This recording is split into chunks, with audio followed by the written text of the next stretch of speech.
Hello everyone, কী অবস্থা সকলের? আজ আবারও একটা সুন্দর মিনি ব্লগ নিয়ে তোমাদের মাঝে হাজির হয়ে গেলাম।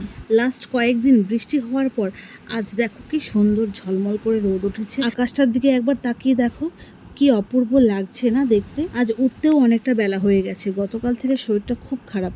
প্রেগনেন্সির এখন শেষের দিক তো, কখন ভালো লাগে কখন খারাপ লাগে নিজেও বুঝে উঠতে পারি না। সকালে যা সমস্ত কাজকর্ম ছিল সেগুলো আমি টুকটুক করে ছেড়ে নিয়েছি। আর এই দিকে কলতলায় অনেক রোদ পড়ে গেছে, তাই কর্তামশাই বাসনগুলো মেজে দিচ্ছিল। এই মানুষটা আমার সাথে ঢাল হয়ে দাঁড়িয়ে আছে বলেই আমার জীবনটা এত সুন্দর।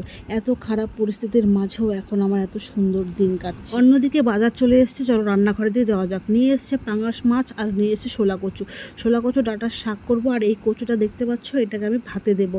আর করব উচ্ছে আলু ভাজি। তো চলো ঝটফট ভাতটা বসিয়ে দেওয়া যাক। পাশের ওভেনে আমি কচুর শাক করে নিয়েছি, তারপরে মাছটাও ভেজে নিয়েছি। সকাল থেকে তো তেমন কিছুই খাওয়া হয়নি, তাই প্রচুর খিদে পেয়ে গেছিলো, তাই ঝটফট বসে গেলাম একটু খেতে। নিয়ে নিয়েছি ভাত, কচুর শাক আর একটু মাছ ভাজি।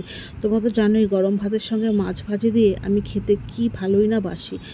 যাকে খাওয়া দাওয়ার কমপ্লিট করে নিয়ে চলে গেছি পরে রান্না করতে। এই যে দেখতে পাচ্ছ এখানে মাছের ঝোল হয়ে গেছে, আর করছে এখানে উচ্ছে আলু ভাজি। আর হ্যাঁ বন্ধুরা, তোমরা কারা কোথা থেকে আমার ভিডিও দেখছো ঝটপট একটা কমেন্ট করে জানিও, তাহলে আমি আমার ভিডিওর মাধ্যমে তোমাদের ধন্যবাদ জানাতে পারবো।